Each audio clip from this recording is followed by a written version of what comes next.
Teman-teman, nggak terasa ya, kita sudah mencapai penghujung tahun 2024. Begitu banyak masalah yang telah dilalui oleh berbagai negara. Mulai dari perang yang semakin besar ya, Rusia, Ukraina, Israel, dan Iran. Itu sudah saling serang nih di tahun 2024. Ditambah lagi negara yang sudah masuk ke hyperinflation ya, inflasinya nggak masuk akal kayak Turki dan Argentina. Negara China yang Evergrande collapse sampai sekarang, ekonomi properti mereka tidak bisa recover. Dan bahkan negara Korea teman-teman, pemerintahnya itu menghadapi masalah yang cukup serius. Nah, kita di Indonesia ada terjadi transisi pemerintahan dan itu cukup baik, tetapi sektor kita ini tidak baik-baik saja. Terjerat judi online yang tiada henti, kasus korupsi yang semakin menjadi-jadi, dan jeratan pinjaman online yang semakin parah. Sudah banyak orang-orang yang terlilit hutang dan sampai sekarang keluarganya mungkin sudah kacau balau karena terjerat hutang. Nah teman-teman, ini memang sudah banyak sekali tantangan. Tetapi di tahun 2025 kelihatannya tantangan akan semakin besar. Nah kira-kira apa nih faktor yang membuat tahun 2025 semakin sulit? Dan apa tanda-tandanya yang bisa kita perhatikan? Pastikan nonton video ini sampai selesai.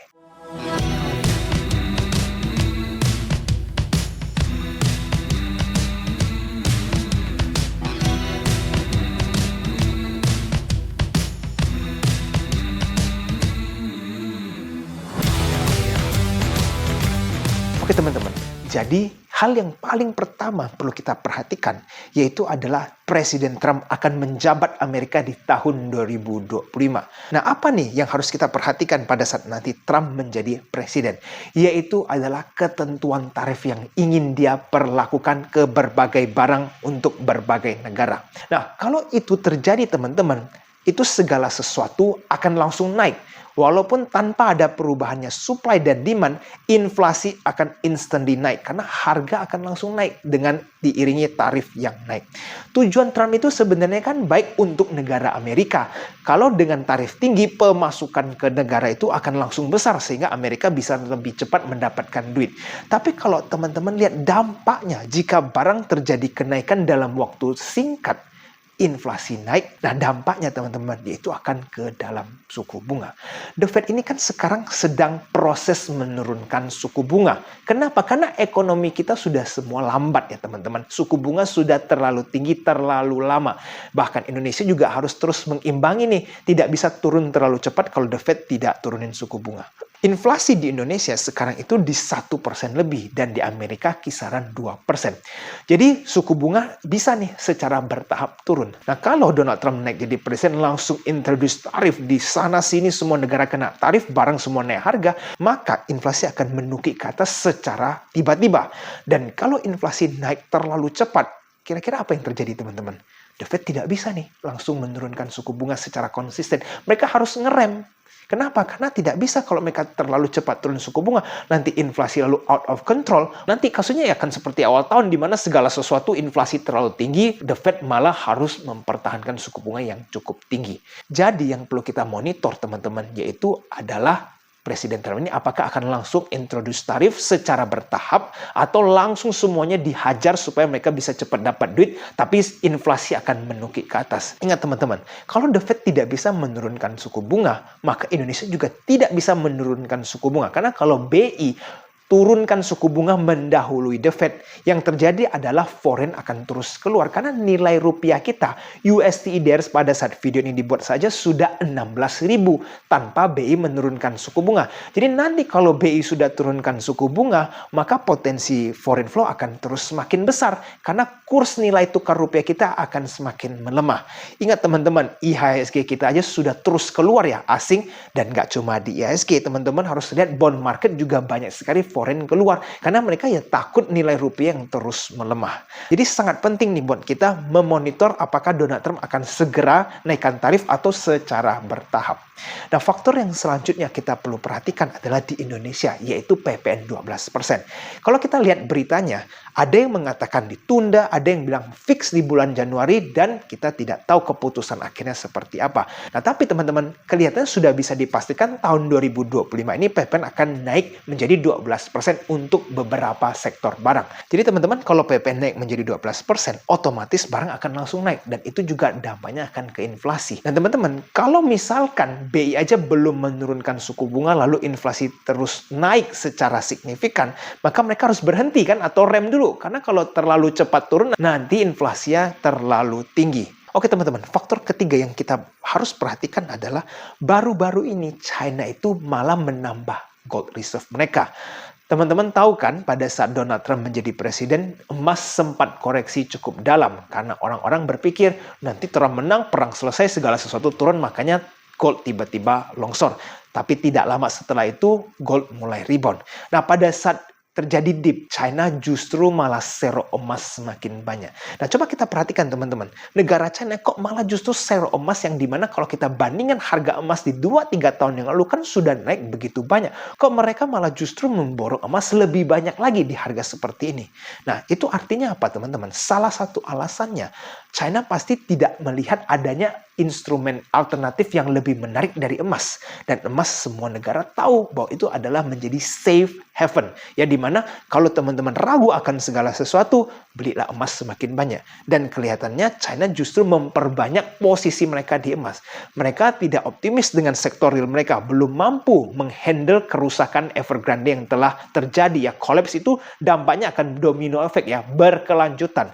Nah, sektor hal-hal lainnya juga mereka mungkin tidak terlalu optimis, sehingga mereka memberatkan posisi instrumen emas tersebut.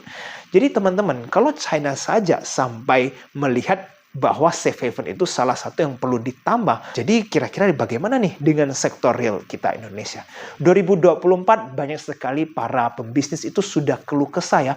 Omset kok semakin drop, daya beli semakin parah, bahkan banyak juga orang-orang yang turun kasta dari kaya menjadi menengah, yang menengah jadi orang miskin. Nah, artinya kan ekonomi 2024 ini udah cukup susah. Nah, 2025, kalau kondisi ekonomi mau menjadi lebih baik, harus terjadi penurunan suku yang signifikan supaya perputaran ekonomi akan baik.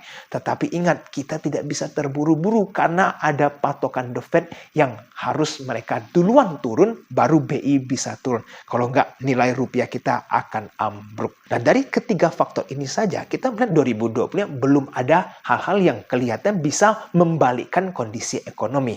Nah, ditambah lagi teman-teman, Trump itu pernah menjanjikan kalau dia menjadi presiden, dia bakal bisa menghentikan perang di dalam waktu 24 jam. Nah, jadi kalau nanti di tahun 2025 saat dia menjabat jadi presiden, dalam 1 bulan perang tidak berhenti ya teman-teman. Artinya Rusia Ukraina semakin memanas atau mereka asik lanjut perang. Nah, ini akan menjadi problem. Karena apa? Berarti Trump tidak mampu menghentikan perang antara Rusia Ukraina, dan kalau itu berlanjut, bagaimana sektor ekonomi real kita bisa jalan kalau komoditas aja harganya masih terlalu tinggi. Tapi teman-teman, optimis saja tidak cukup, kita harus ada persiapan yang matang. Kalau memang misalkan 2025 itu berkepanjangan kesusahan ekonomi ini untuk berbagai negara, apa yang harus kita persiapkan? Pesan saya untuk teman-teman semua itu adalah jangan banyak hutang di tahun 2025. Karena kalau teman-teman mencapai sebuah titik di mana teman-teman kelilit hutang dan aset teman-teman digerogoti sama bunga pinjaman, disitulah titik kehancuran sebuah keluarga. Karena bukan cuma aset yang bisa diturunkan ke keluarga ya, ke cucu ataupun ke anak, tetapi hutang juga bisa turun jika tidak terbayarkan oleh orang tua. Kasian kan kalau teman-teman itu menurunkan hutang untuk keturunan kita. Ya, mereka akan dikejar. Apalagi kalau teman-teman pinjam uang sama lintah darat, itu nggak akan dilepaskan. Akan terus dikejar sampai lunas. Nah, jadi dengan kondisi ekonomi yang susah teman-teman ya, kita bagaimana berani berhutang. Nah teman-teman, sekarang bukan saatnya teman-teman agresif ya. Kalau mungkin kita bahas sebelum COVID ya, 5-6 tahun yang lalu pada saat banyak perusahaan-perusahaan startup dan pinjaman itu sangat murah, itu teman-teman mau ibaratnya all in atau teman-teman take a very high risk investment, itu nggak masalah. Karena kalau anggap teman-teman lose everything, teman-teman bisa bangkit karena ekonomi begitu cepat. Tapi sekarang teman-teman ekonomi lagi benar-benar susah. Nggak cuma di Indonesia, tapi di berbagai negara. Amerika, Eropa, China, dan juga Asia lainnya. Nah, jadi kalau sekarang teman-teman gagal, asetnya habis, itu mau cari kembali bagaimana? Daya beli aja semua lesu. Pabrik-pabrik gulung tikar. Banyak karyawan yang masih kena PHK sampai sekarang pengangguran. Jadi jangan sampai teman-teman kebawa ya hype yang pada saat dulu zaman-zaman startup ya, jatuh bangun ya teman-teman, jangan bawa sampai ke era sekarang. Dulu Goto sama Bukalapak bakar duit nggak masuk akal ya, Grab dan lain-lain unicorn semua bakar duit. Sekarang semuanya hemat-hemat, bahkan semua perampingan terus supaya mereka bisa profitable. Nggak ada lagi tuh yang perusahaan berani nekat bakar-bakar duit karena ekonomi lagi benar-benar susah. Teman-teman juga harus tahu ekonomi itu berubah saking cepatnya. Kalau kita lihat 7 tahun yang lalu, perusahaan rokok itu masih masa kejayaannya. Lihat sekarang perusahaan rokok seperti apa. Profit margin mereka tergerus habis dari triliunan sampai sisa berapa. Nah, jadi teman-teman harus tahu bahwa dalam 7 tahun segala sesuatu aja bisa berubah. Orang yang punya bisnis kaya sekali itu bisa drop atau bahkan ada yang tutup gulung tikar. Nah, jadi teman-teman kita harus punya persiapan yang matang. Atur keuangan teman-teman baik-baik. Yang kita bisa lakukan paling pertama adalah menghemat dan memonitor pengeluaran. Kalau teman-teman tidak pernah monitor pengeluaran kita, masih keluarin duit untuk hal-hal yang tidak perlu, sudah saatnya tahun 2025 ada perubahan teman-teman. Mulai menghemat, mulai mengatur keuangan, dan aset kita masuk ke aset instrumen yang low risk stable income. Bukan high risk yang high reward. Akhirnya kalau teman-teman salah langkah, hilang semua, lalu teman-teman mau cari kemana? Dalam kondisi ekonomi yang seperti ini. Jika teman-teman merasa video ini bermanfaat, pastikan teman-teman boleh share ke teman-teman lainnya ataupun keluarga ya. Sebagai reminder bahwa tahun 2025 kita perlu ada terobosan baru untuk mengelola aset kita dan berhati-hati dalam melangkah karena kelihatannya ekonomi ini tidak akan ada perubahan yang signifikan di tahun 2025 ini. Oke teman-teman, saya harap video ini bermanfaat. Sampai jumpa di video selanjutnya. I'll see you again next time. Bye-bye.